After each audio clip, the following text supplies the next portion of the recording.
Қаншама ғасыр түнеріп аспан тұрды, көзім көрді зарлаған талай түнді. Әке құл, ана күн, бала жетім, өксумен арман еткен жарық күнді.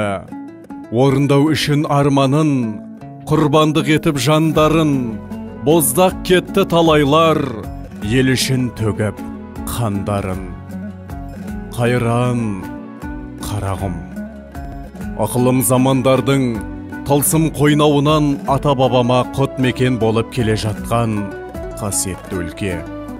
Қысылтаяң шақта исі қазаққа пана болған қамқорым. Жоңғар қалмақтарына қарсы бабаларымыз сенің шағылдарың мен қоңырлықтарыңнан көтеріліп еді. 1710 жылы Қарағым құрылтайы ата ұрпақтан ұрпаққа жеткен ұмытылмайтын тарихи оқиға. Ұлт үшін атқа қонған Кенесарының ізі жатыр осы Қарағымда. Алтай жаз изенімен теріскені, еркегімен жусана, сағызымен шие мал тойындырып, бала-шағаға қорек болған, қызығымен думаны таусылмайтын атамекенім.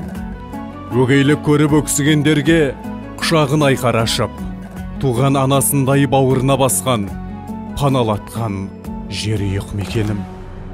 Ұлдарың мен қыздарың зорлық көріп өзіңе келді деп көтеріліс басшысы Жұбаназардың тебіренісімен қасиетті Қарағым қойнауындағы тарихи оқиғаларды нақты деректермен суреттеген Ахмет Тілеулиевтің Қарағым кітабы 2008 жылы 8 ақпанда оқырманға жол тартқан еді.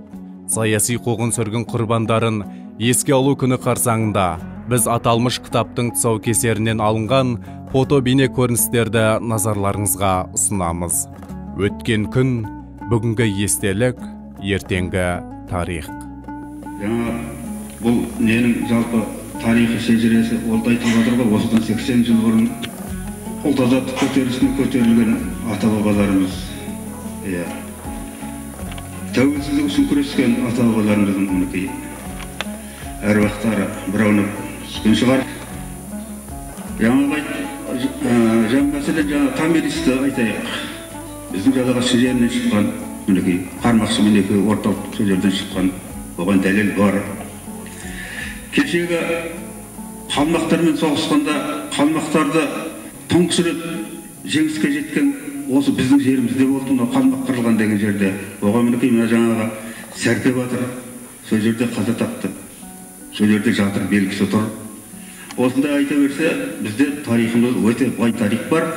Енді оған шамамыз келсе, көтерерміз, әйтпесе ұрпақ бар кейін келетқан. Жалпы біз енді өзіміздің тарихымызды мақтанатын мінекей сондай елміз.